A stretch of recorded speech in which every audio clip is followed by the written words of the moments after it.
Welcome to the MMA Roadshow, episode number 345. My name is John Morgan, coming to you from Midtown Manhattan, hanging out in New York for UFC 268. Oh man, what a damn card this is going to be, and it's just an iconic venue. You know, Madison Square Garden. I mean, come on. You know, listen. If you guys listen for a long time, you know New York City isn't necessarily my favorite city on earth. It's just, you know, it's a great city. I mean, you got all the food you can eat, you got all the people, the energy, I mean, everything you want to do, but it's all just so crowded, you know what I mean? Traffic all the time. It's a little cold up here during the winter times. So I'm not hating on New York City. I'm just saying there are other places that I enjoy a little bit more. But when it comes to crowds, MMA crowds in particular, I haven't gone to other sporting events, but you hear about them, of course, but I can verify for the MMA crowds, something special here, man. I mean, Madison Square Garden, clearly like an iconic venue. I mean, that's one of the world's, I mean, they call it the world's most famous arena, so I guess it is one of the world's most famous arenas. But it is an iconic venue, and people, you know, great things, historic things have happened there, and the fighters even get excited to be there. But the crowds are something special, man. The crowds are something special. They're rowdy. I love them at press conferences when they're heckling people and openly booing and cheering. And, I mean, it just makes for a special atmosphere. So, pumped up for UFC 268. And, of course, the card is fantastic. We're going to talk about it. Cold Coffee not with me this week. So, send shout-outs to him. Send love to him. He's back home in Las Vegas. Still working on securing a new location for the expansive grounds of the Casa de Cold Coffee, and he's struggling, man. Shout out to everybody out there, man. I've been talking to people this week, and it sounds like, man, this is just everywhere in the market right now. It's just impossible to get, man. He's basically, to recap the story real quick, his landlord is raising his rent by about 30%, man. So you can imagine how crappy that is to find out, you know, you want to renew your lease. He's been in the damn house for 10 years. So you can find, you know, consider that. You think you're going to renew your lease and be good to go. And they say, oh, by the way, we're going to jack up your rent 30%. And by the way, we might do it again after another year. So, hey, want to sign the contract? No. But the problem is, man, I guess, you know, he's been telling me that, like, he'll find a property and want to put a contract on it, and in a day it's gone. Like, as soon as these things hit the market, they're gone, man, and it sounds like that's happening all over the country, man. So shout out to Cold Coffee for sure, but shout out to anybody that's going through that, man. It just seems like an absolute nightmare if you're trying to find a place to live right now. So yeah, sucks for my man Cold Coffee. But because of that, that means I'm handling video duty, so it's been a little bit different for me. Keeps me on my toes. You know, I don't have quite the high quality gear that Cold Coffee does. So apologies in advance to anybody that's seen the MMA Junkie video coverage and been like, is this just a little bit less good than normal? I'm doing my best, man. But Cold Coffee is the seasoned, trained professional, and I'm feeling it. But it's good to be well rounded. I always tell people, you know, you got those young journalists. They're like, hey, man, what advice would you give me? What, you know, what? Man, learn to do everything. You got to do it all. You can't be just a writer these days anymore, man. You got to be able to do it all. So it's good for me to, I guess, keep my skills sharp, if you will. But I get nervous, man, because I don't want to screw it up, you know. So we've been here a couple days in New York, and I feel like I'm tense, man. You know, I don't want to be the guy that screws it up because Cold Coffee wasn't here, and then, you know, we don't have a clip of something, or we don't have a video of something, and, you know, it cost them and made Junkie money, or people wonder why our coverage is bad. So it's frustrating. Of course, the live stream of the media day, we were having internet problems, and yeah, I get so upset, man, because people in the chat, and you know, we talk sometimes, say social media, get away from it, you know, people or whatever, but they're so mean, and I'm like, dude, I can't help that the hotel internet just dropped. Like, what am I supposed to do? And then, you know, I got my phone, and my phone's got 5G, but because we're in the middle of a New York building, you know what I mean? It's like, imagine this huge shell of a skyscraper. We're in the center of it. You know, you don't get good cell signal either. So the upload speeds are bad, and oh, man, people are just talking trash in the YouTube chat. I'm like, what? Bro, you don't think I feel bad about this? Like, I'm actually having anxiety right now about this, and you're yelling at me, calling me stupid. It's so frustrating, man. But it's good to keep sharp. It's good to keep sharp. So I've been the video guy. The young Mike Bond is here with me in New York as well. He's handling the reporter duties for us. So we are your MMA Junkie coverage. It's been a busy week. Listen, I get into UFC 268. Right? I did want to throw a couple of things real quick out. It's been a busy week. CFFC was this past weekend, of course, that wonderful UFC 267 card. And then we had dual events at Cage Fury Fighting Championships. Friday night was Fury Professional Grappling 2. Saturday, after UFC 267, we had a CFFC show as well. Great shows, by the way. Great shows. I didn't get to call the CFFC show. There was some concern from the powers that be at MMA Junkie that I would not have my work done from UFC 267 in time to be able to work that show. So therefore, I was not allowed to do so. Yeah, frustrating story there. But I wasn't allowed to do it anyway. Chase Hooper filled in for me, so it was Chase Hooper and CM Punk. I got to just sit in the crowd and watch it, which was nice. You may have seen me chug a beer on the internet as well. That was kind of a viral moment. It was kind of funny to do. But it was a great show, so check that out. Great replay there. I actually got to watch UFC 267 with Chase, so that was kind of cool to to have a professional fighter there to kind of pick his brain. And we're talking about it, watching the show and getting some of his thoughts and perspective on stuff as we were doing that. I don't normally get to do stuff like that, like the watch-alongs and things like that, because I'm doing play-by-play for most events. So that was kind of fun to do. And then, like I said, Chase and CM Punk called the show that night. They had a lot of finishes, man. So it was a fun show. So check that replay out on Fight Pass. Also, listen, I don't know if you're a big grappling fan or not, but if you are, definitely check it out. We had Fury Pro Grappling 2 was on Friday night. It was the second grappling event we've done with CFFC.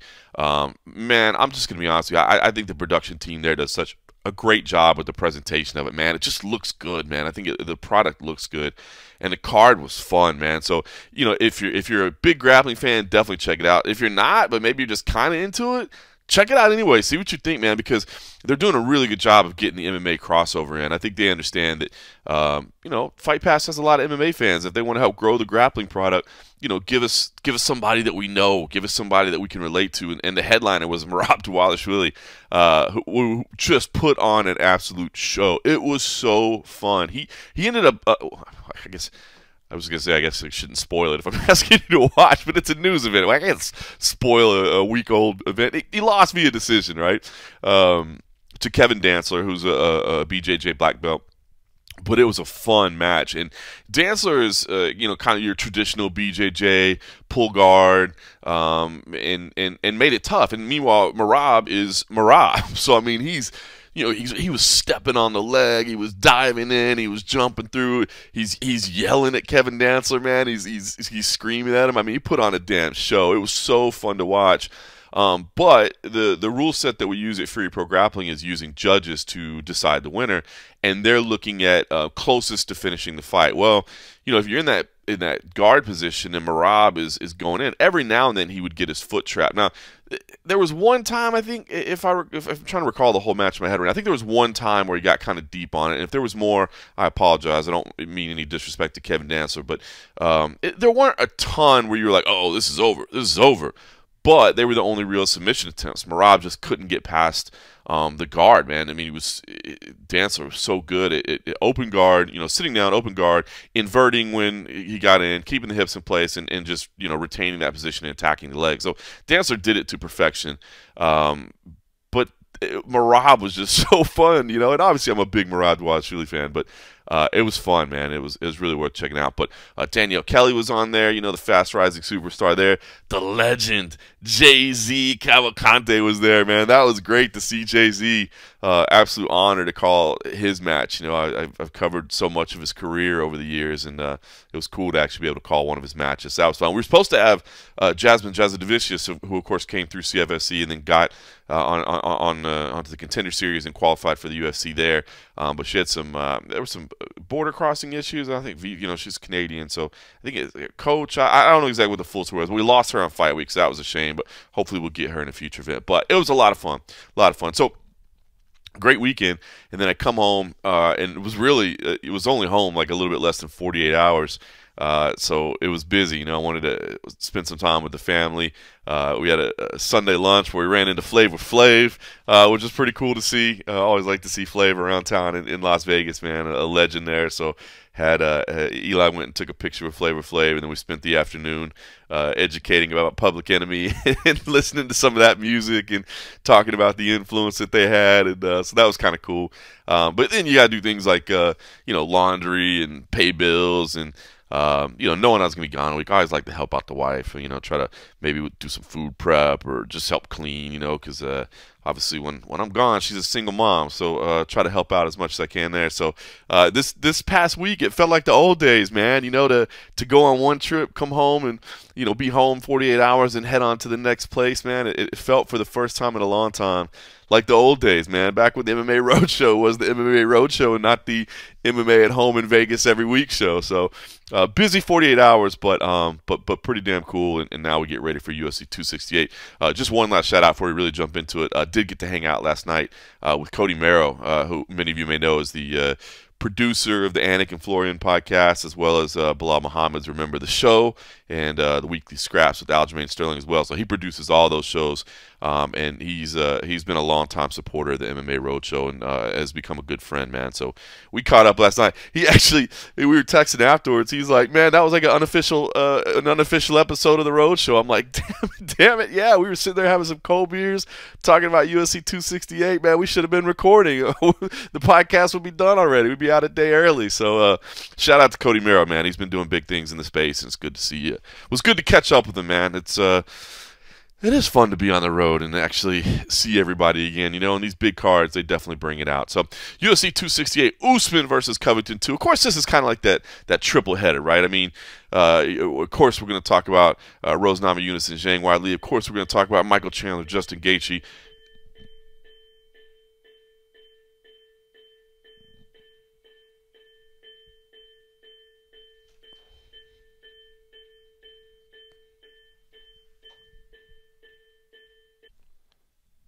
The hell was that? Is that like a fire alarm or something?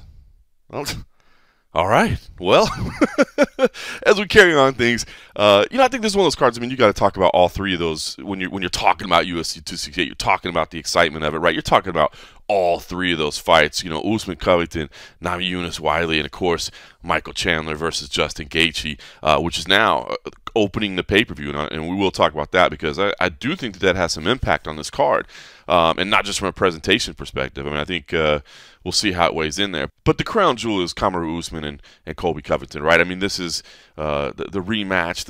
The bad blood is still there. This is the one that we've been waiting for. This was the biggest test that Usman has had in his career, and we're going to see if Covington can do it again, right? Was that a singular night performance where he was at his best? Was it not? How have things changed? I mean, this is intriguing to say the least, and maybe if Covington can't get it done, who can against this version of Usman, who just continues to get better and better and better? Man, it's so fun to watch his development. So what I want to do is I want to play a little bit of the media day. He had a very, very extensive media day interview. I kind of pared it down a little bit so you're not having to listen to all 27 minutes of it. But a couple of key things here. You'll hear the voices of Mike Bohn, Jose Young, Oscar Willis, and Marc Raimondi. So a couple of talented colleagues there kind of handling things. Again, I kind of backed away to handle the video duties. We had 18 people at media day, so I was like, man, if I'm trying to stop to ask some questions and then do video, I'm never going to get all these videos produced. And shout out to Cole Coffey, who, even though he was not here in New York, was helping me out because my internet connection was so slow. We have to upload it to two places. We upload to YouTube, and we also upload to our primary video player. And he was basically taking it from one place and putting it in the other so that I didn't have to upload twice because the internet speed was so bad. So it was a team effort to help me get everything done with my responsibilities. So anyway, here's a little bit of Usman because I want you to hear a couple things and then I want to talk about it in relation to this fight. So here is the champ, top pound for pound fighter on the planet right now, according to a lot of people. Here he is, Kamaru Usman. Hello, ladies and gentlemen. Hey, Kamaru. Thanks for the time today. How are you doing? Wait, John, you didn't get the first question? Come on. He's doing video right now, so he's passed the reins. Okay. Obviously, this is a rematch people have wanted to see for a long time. It's been almost 2 years.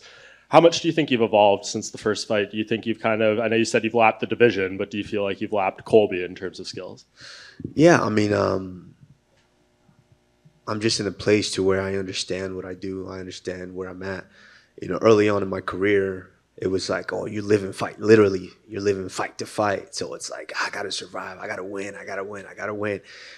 I'm in a position now to where it's, I just want to perform the best that I can. I want to continue to have these legendary performances because, I have a lot less to go than where I've come from. So want to make them memorable so my daughter and my kids can look back one day and say, wow, Daddy, you did that, So that's really what I care about right now. And you're never short on confidence as it was, but to do what you did to Jorge Masvidal in the last fight, what did that do to just your self-belief and just, not only knowing what you can do, but seeing it put into practice? A lot of this is manifestation and the work that I've put in.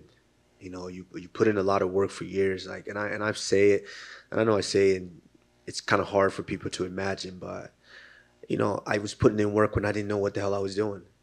I was putting in work just to work, hoping that one day it's going to turn into something.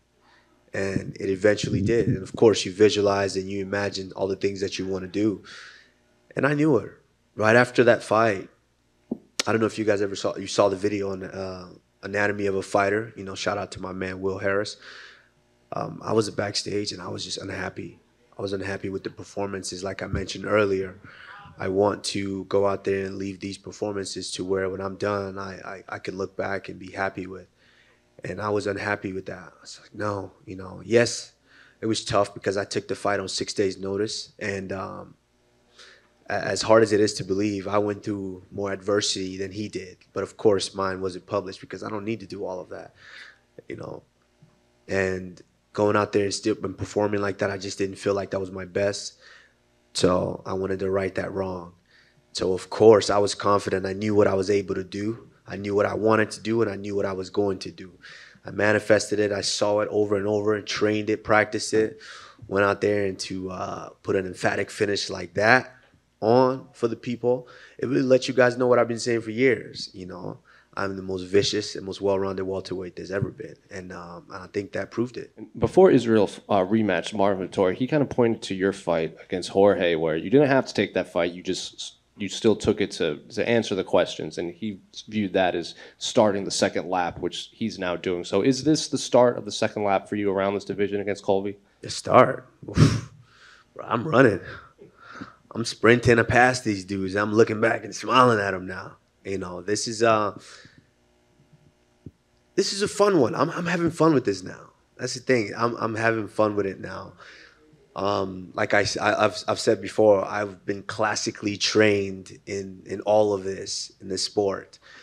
Coming up and watching guys like Sugar Rashad Evans and going with him to these media tours and these big fights. I was able to get an inside look at what this could be to where I was able to dream and manifest what I wanted to be. So being up here and having these opportunities now, I'm just, I'm blessed and, it feels great. I'm having fun. And obviously, since your first fight with him, you've since joined Trevor Whitman. He's also changed camps, and he said he's added a whole lot of new wrinkles to his game. So are you expecting a completely new Colby Covington, or is it like what Tyson Fury's corner said when they fought Deontay Wilder, like a fighter's always just going to go back to what got them to the dance, no matter how much they try to add this deep into their career? Yeah, I mean, obviously you guys have saw what I've done because, I've been fighting, so you guys have seen that.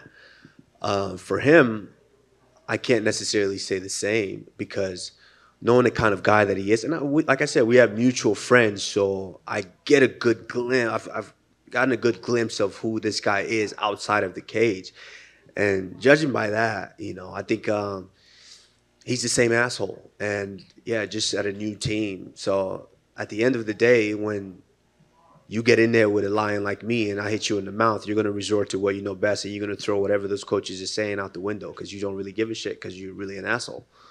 Kamari, we mentioned Khamzat here, and you said, you haven't got long left in this career. When people start bringing up names like him to you, is there a feeling of like, oh, a champion's work is never done? Like you get rid of one guy and there's already the next guy ahead of you? I mean, that's how it is. Like, come on. After I get done with the fight, what did you guys do last time? I just sent Masvidal to the shadow realm, and you guys are, so who's next? Is Colby next? Like that's what it is. It's always going to be that way. And if all champions, especially some of the best champions in the world continue to listen to that, then basically all you guys want to see is me continue to be successful until I'm not successful. Then you guys can then put that stamp on it and say, he's washed up, he needs to leave. I want to be that champion who does it I want to do it on my own time. I like Khabib, and I know a lot of people have been throwing a lot of shades, saying a lot of things about Khabib leaving when he wanted to leave. That's how you do it. Even George St. Pierre, that's how you do it. You leave when you want to leave. You don't let the sport retire you. So, yeah, whenever I feel like, that time's there, it's time for me to go. We speak about you lapping the division now, and I think you're in this legacy building phase of your career where people are just kind of throwing any situation at you to see, what can he rise to? I saw you do an interview yesterday, like, can you win another belt? For you personally, what builds more for your legacy? Lapping a division over and over again, or winning a second title in a one-off? To me, I don't really. Let's be honest. I've kind of done what there is to do in MMA, in UFC. This Saturday, live on ESPN, pay-per-view at Madison Square Garden. What's bigger than that? I've headlined pay-per-views before. The first event back with fans. And look how that looked, how that pay-per-view went. Fought Kobe the first time, T-Mobile Arena, headlined that. Went all the way to Abu Dhabi, headlined that, in Fight Island 1. I mean, what is there to do in the sport? I've done it all, You talk about legacy. Like, look what I've done to this point. When I'm done and I walk away, guys are going to look back and say, wow, he was special, just like we've done with some of the greats. And so if I'm looking at legacy, I want to do something that's not been done before. These guys don't really scare me anymore. I mean, of course, there is the fear of myself and not, competing and not looking the way that I want to look. But what scares me is since when in history have we ever seen pound for pound in both combat sports at their prime go at it? We've never seen that. Wouldn't the world love to see that? I know I would. You mentioned pound for pound versus pound for pound. I assume you're talking about Canelo Alvarez, the pound for pound top boxer. Yes, absolutely. Since when have we ever seen the pound for pound mixed martial artist go up against the pound for pound boxer, both in their prime? Not when they're old or retired and you're trying to pull them back, both in their prime. I think that's something that I think the biggest ever in history. And that's what I'm looking to do. That's something that scares me. That's something that gets me up in the morning. That's something that I might risk leaving my daughter for another 12 weeks for. So, we'll see. That's something that I'm looking at. And, God willing, this Saturday we do what we need to do, then why not? Will you actively try to make that fight happen if you beat Colby on Saturday? I mean, yeah, pound for pound mixed martial artist in the world versus pound for pound boxer in the world, promoted by the pound for pound Dana White. Why not? Why not? Why not?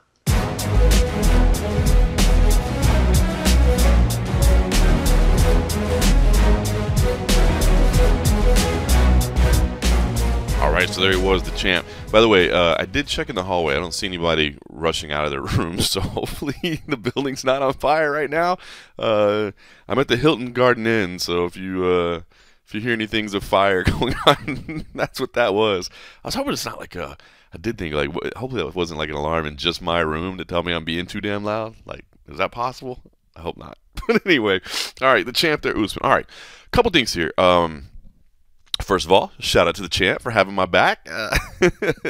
Had a couple people look at me kind of funny when I wasn't asking the first question at Media Day, so that was kind of funny. But shout out to the champ for having my back in that one. Now, here's the thing. When you hear him talk, man, this is a guy that really believes in himself right now. I mean, this is a guy who has the utmost in confidence and belief in who he is as a fighter and who he is as a human being. And I think that's a great thing, man.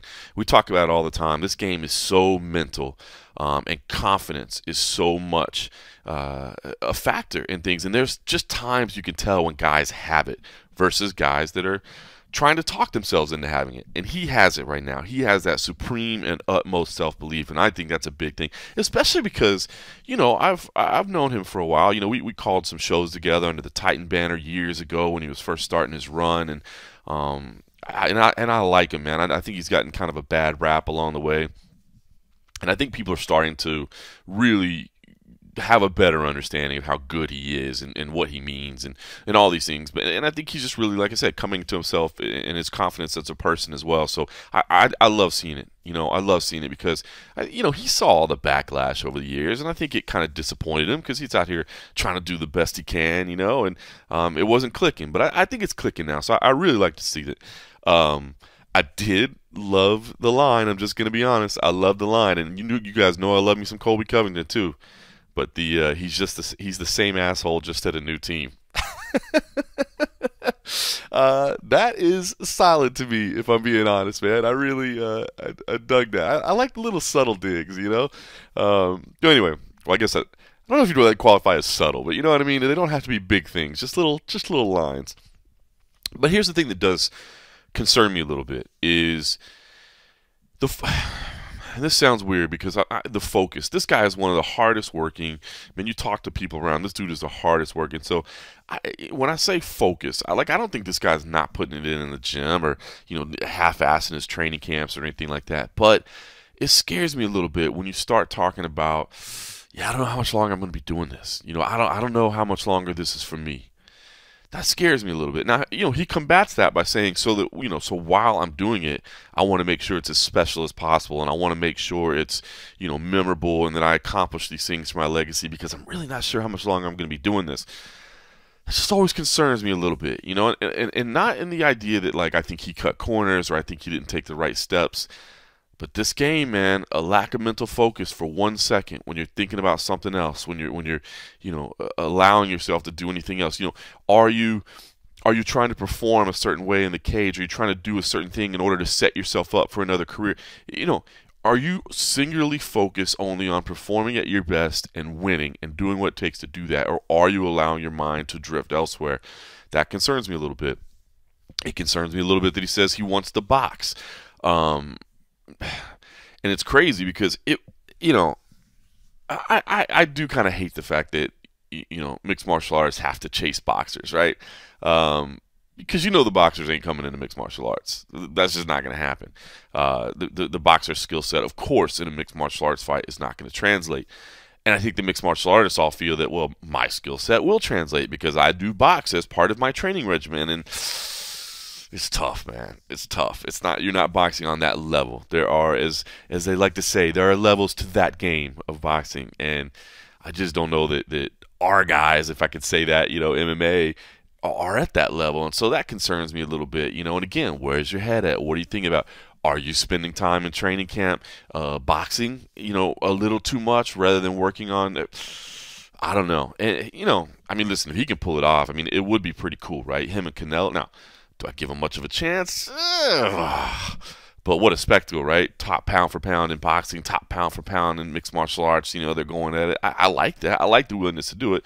Is that all just, maybe this is all just him, just talking money or talking about options so that when he goes to Dana White and Hunter Campbell and they can talk about his future, that he's got leverage because he's got other options on the table. So it could be just that simple. But it concerns me a little bit. That said, I'm still picking Usman in this fight. I really am. I guess the question is going to come down to how much has Colby Covington really adjusted working with the MMA Masters crew. He's working MMA Masters, a fantastic camp with some great coaches, some guys I really, truly like, man. I've always enjoyed interacting with them, and I respect the work that they do. But, has it made a tangible impact this short into their relationship together? Because granted, it's been a while, but it's the first fight together, right? So how much has really been done at that point? I'm not sure, and I think that's the big question. So did get a chance to speak to Colby Covington as well. I actually did ask a question here. I jumped in, I got on the mic because he said something and I wanted to follow up on it. And we actually had kind of a brief comical interaction as well. So here is a little bit of Colby Covington's time in front of the media as well, which, of course, comes with a little bit of Colby Covington shtick. But a little bit of something to talk about as well. So here is Chaos. Colby, finally the fight week you've been waiting such a long time for, man. I know you wanted this fight much sooner than it happened, but as we talked about earlier this year, you waiting for New York, Madison Square Garden. Does this feel like the right time for all this to finally happen? Yeah, I think it's the perfect time. This first fight was supposed to be in Madison Square Garden, so better late than never. Now we get to do the rematch here. It makes it that much bigger and that much more special. So I'm just so excited for Saturday night and got so many surprises in store. Yeah, can you give us any hints of what those might look like? Oh, come on, man. I'm the king of spoilers, but I can't be giving no spoilers out, You watch the beginning of a movie, you don't get to see the end. You got to pay attention. You got to watch the movie to see the ending. What's the feeling towards Kamaru coming into this week? I know there's been a lot of heat going into the first fight, but there's been a little less media and stuff like that going into this one. So can you just kind of vocalize what you feel about him right now? Yeah, I go to bed every single night with revenge on my mind, and I realize that revenge is a dish best served cold, and I'm going to serve that revenge dish to Marty on Saturday night, and I got some really bad intentions for him. He's not going to want to come back for round 3 after I'm done with him Saturday night. What do you think is the biggest difference within you since the first fight? I know you probably maybe there's not even that many holes to poke in from your perspective from the first fight because you feel like you were wrong by the tactics and the referee and stuff. But what do you feel you need to change for this rematch? First thing that I changed, the biggest thing is the people around me, the team that I have around me now. Daniel Valverde, my jiu-jitsu coach, my striking coach, Cesar Carnero, and my strength and conditioning coach, Jonathan Lopez, and my other coach, Charlie Weiss. I just have a newfound energy around me, people that actually genuinely care about me and they want to see me win. They're not just showing up to get paychecks and just work to throw me out there into the fire. They actually have been developing my skills, and we've been growing as a fighter every single day. And you're going to see new wrinkles in my game. We've updated the software. I'm going to control alt delete Marty on Saturday night. And with that in mind, and you kind of look back at the first fight, do you see things that maybe, whether it was through tactics in your training camp or advice you got in the fight itself, that weren't the right things that now you can see with these people has changed dramatically? Absolutely. If you go back and look at the first fight and the instructions that I were getting, they were telling me something that I do every single day. They were saying, Colby, breathe. Dude, we breathe every single day. Why are you telling me to breathe? I mean, everybody in this room knows how to breathe. Not everybody knows how to fight and knows how to instruct fighters and the right instructions to fight. So I made a lot of mistakes in that first fight, and that was my worst night, and I was still able to do that, and that was his best night. So Saturday night, you're going to see the upgraded software. And it's been a long layoff for you. Are you someone who has any belief in cage rest, or do you think once you get in there, it's just going to be right back into your groove? I work hard every single day in silence, and I let success make the noise. And, people that believe in ring rust are the people that are mentally weak. If you believe that there's ring rust, then it's probably going to happen. I don't believe in that. I've been making so many strides with my new gym, with my new coaches, Daniel, Cesar, Jonathan, Charlie. We've developed a new game plan, a new strategy, and we're going to show you guys Saturday night. I can't tell you, I am the king of spoilers, but I can't give you any secrets. And last one from me. You mentioned you're going to control alt delete him. He's not going to want a part 3. So what does the Colby Covington title reign look like if you got this done? Is it Leon Edwards? Is it the new guy on the block, Khamzat Chimaev? What are you looking forward to in terms of your title reign? Khamzat Chimaev, he's got to do a lot more work than get 3 fights in the UFC. You guys hype these guys up real quick, but let's not forget that he was put down by the common cold. He was ready to retire off the common cold. That's a 99.9% survival rate to beat the common cold, and Khamzat Chimaev was ready to give it up and retire. So, he doesn't want to fight me. He's got a way less chance than 99.9% chance against me. So who do you think it will be? As the people's champion, I do what the people want and what the UFC wants. Whoever the biggest fight is, that's the fight I want, But, I'll leave that hands in the people and the UFC who they want me to fight next. Colby, I'm not sure that's the proper pronunciation of Chimaev's first name. We'll just throw that out there. But I want to ask you, what did your new coaches say? I'm sure you guys sat down and watched the first fight, right? And they weren't involved. What were their immediate observations that they saw that they knew they could make a difference with you? What's the proper way to say his name then? It's not Khamzat? I don't think so. Some of those are a little tricky, I know, but I think it's Khamzat, I believe. Oh, tomato. Fair enough. Whatever. So what were the observations? You guys probably sat down and watched the fight, right? What did they see in that? We just saw a lot of mistakes that I made. We saw, how I was fighting emotional. I threw my game plan out the window. I just wanted to put a good show for the fans, and I didn't stick to what got me to the dance. And that's pace, pressure, wrestling, and just an all-rounded mixed martial arts game. So we've dissected every second of it, every millisecond of it, and we see a lot of the tendencies and patterns that he has in his game, and we just know we're going to expose him Saturday night. So God bless, Cesar Carnero and Daniel Valverde, Charlie Weiss, and Jonathan Lopez. We had a great game plan, and we're ready to go.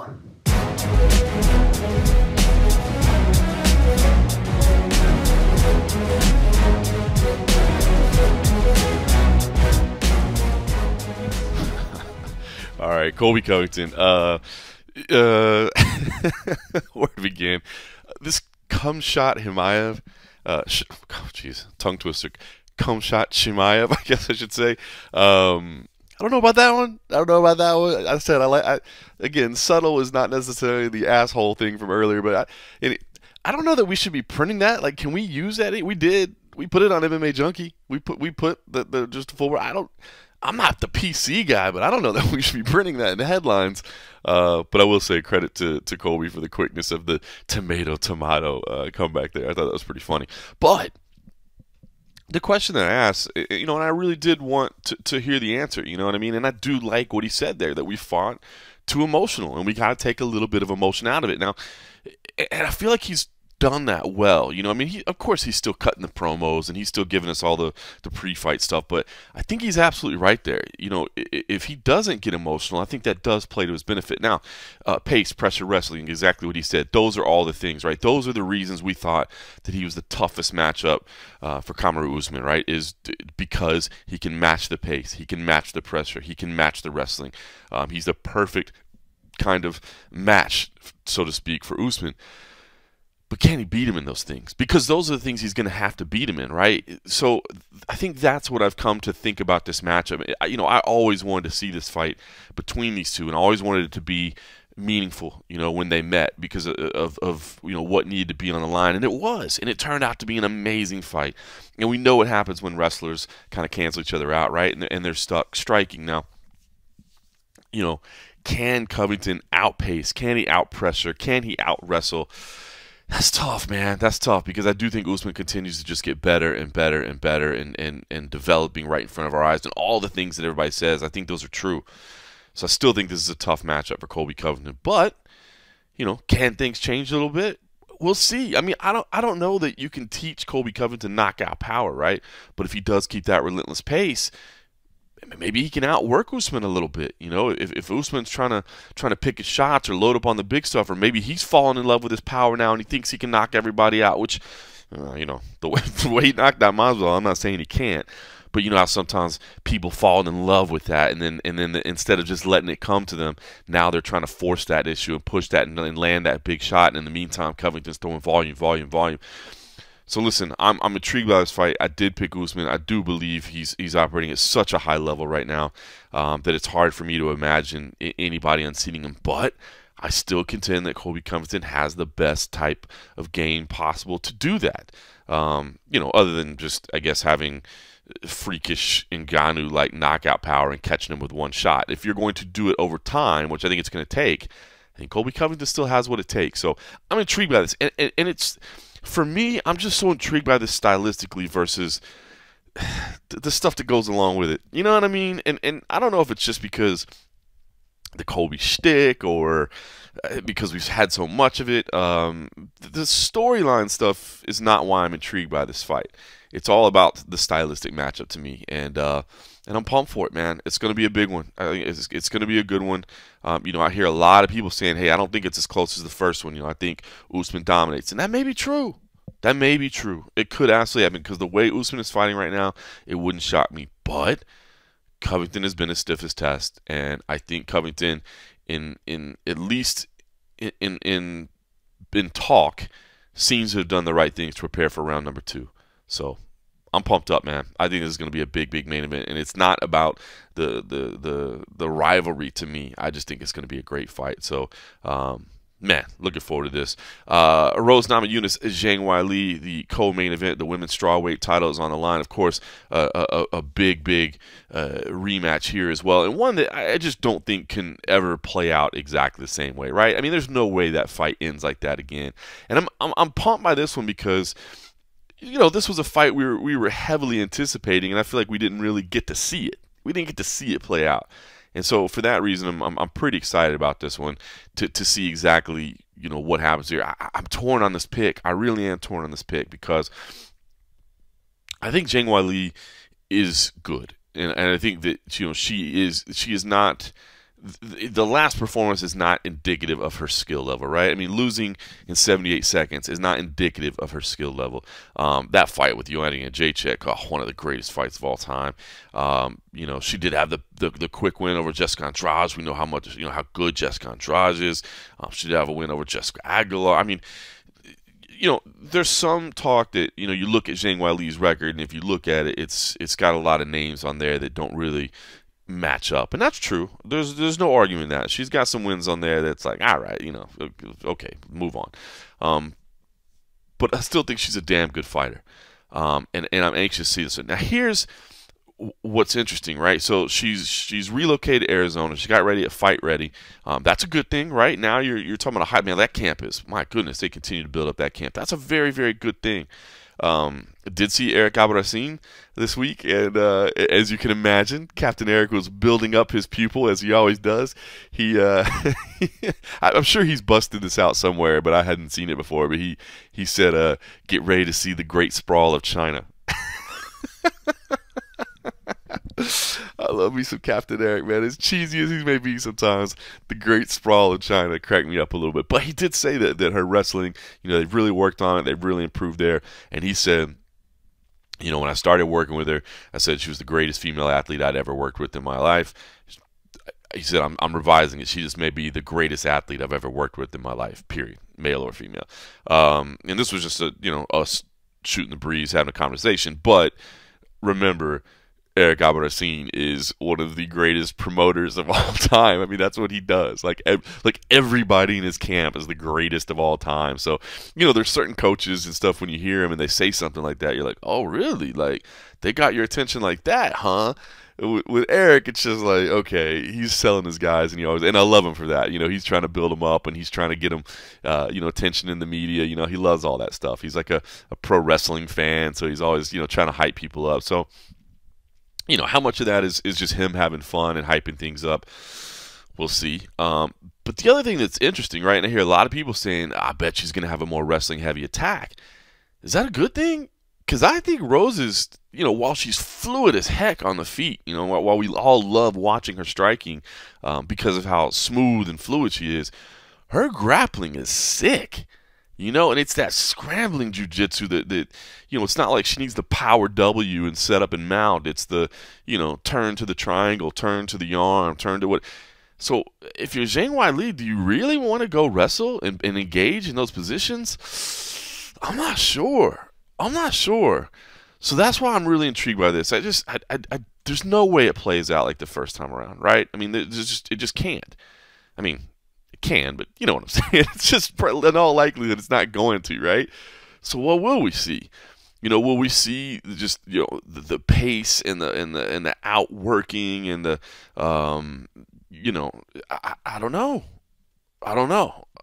So I struggled in this one, to be honest with you, on what to pick and how I think this one's going to play out.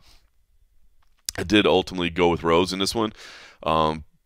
Because I do feel like she has a lot of ways to win, and I don't know that Zhang is going to knock her out. I think that she could out-pressure her and outpace her over the course of 5 rounds, but obviously Rose has that slick knockout power that can catch her, and she's got, I think, the superior grappling game as well, so I think she's got options. So I'm intrigued by this one as well. Here's one other thing that I think kind of bodes well is this change. The fact that we're moving Michael Chandler versus Justin Gaethje to the card opener. I think that's a really good thing for Rose. Now, obviously the link there is Trevor Whitman, right? Trevor Whitman is in the corner of Justin Gaethje, Rose Namajunas, and Kamaru Usman. And so it was going to be an interesting night for Whitman, but an interesting night for those athletes as well, right? Because they've got to get ready without their head coach.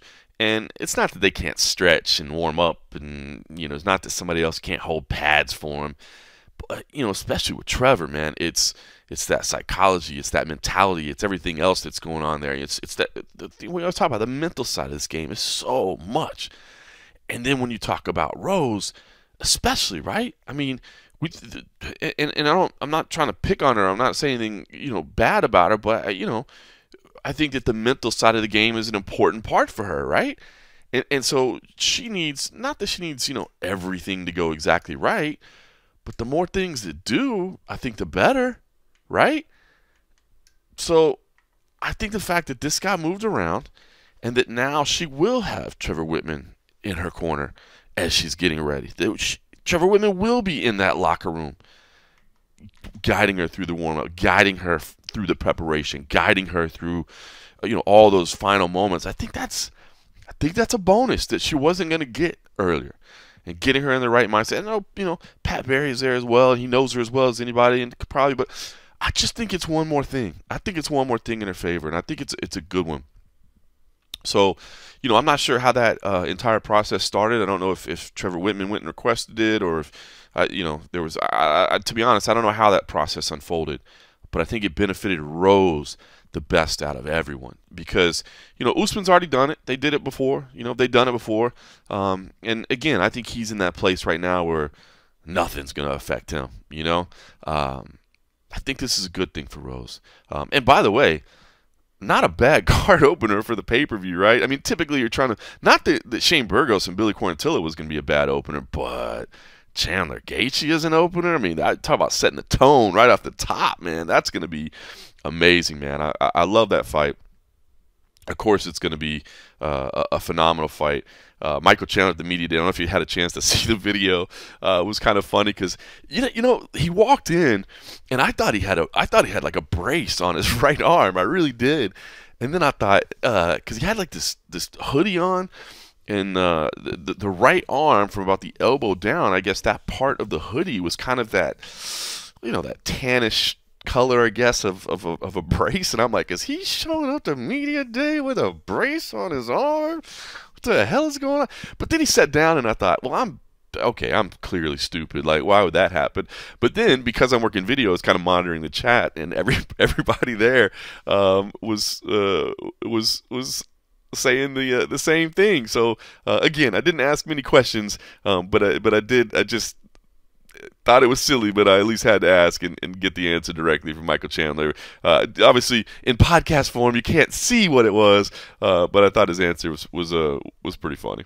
Hey, Mike, I just had one quick one. It's kind of a silly one, but the internet's going crazy here. Your right arm, is that just part of your shirt there? People are worried it's like some kind of wrap, or is there what do we got going on there? No, man, that's fashion. No, no, this is actually a designer named Greg Loren, and he patches these things together, so it's kind of cool. Every single piece is different, but I don't know. I actually kind of liked it. I got together with my stylist Krista, and we talked about kind of the working man mentality. You know, my dad made his living by wearing Carhartts. You know, as a union carpenter. I was just talking to Coach Jason Stroud. His dad was a bricklayer. Logan Storley, who's here with me, his dad is a farmer. So, you know, it's kind of a shout out to, even though we're here in the Big Apple, the mecca of fashion here in New York City, still just a working man, blue collar kid from the Midwest.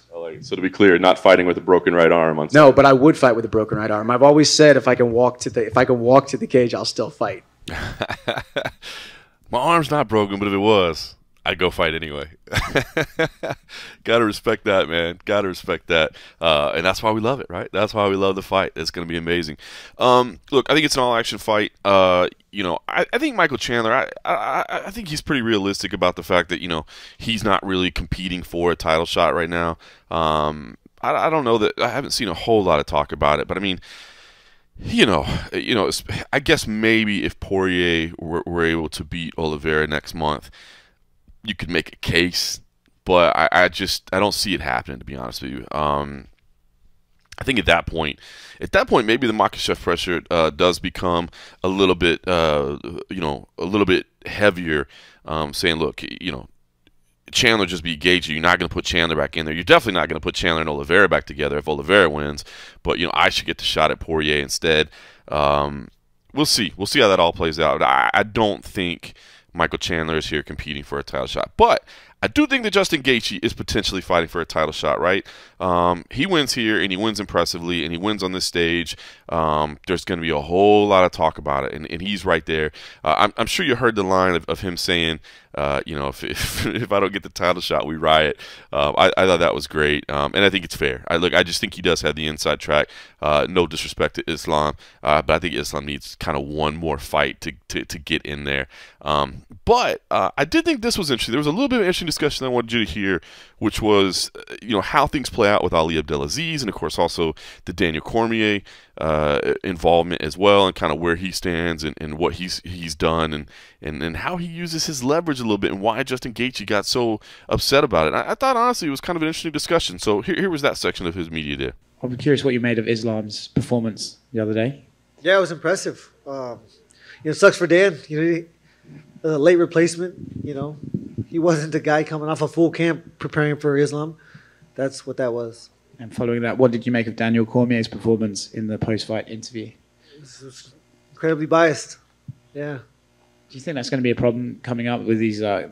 As fighters retire and become commentators, they still have teammates in the sports. They're going to kind of find it harder and harder to put aside that bias. At the end of the day, I love Cormier. I don't, I felt it was my job that night to tweet and call it out because that's what I saw. Outside that, it doesn't matter. I think he knows that he should be in an unbiased mindset when he's doing this, and that probably, I would hope that that's important to him. You, Beneil Dariush, Islam, all managed by the same guy, all of you guys in the same weight class and doing very well. What can you tell me about how Ali does approach you guys about sorting all that out? Because obviously you got to do your thing, but, there's almost like a conflict a bit. Yeah, I've never talked to him about it. Never brought it up. Never had it brought up to me.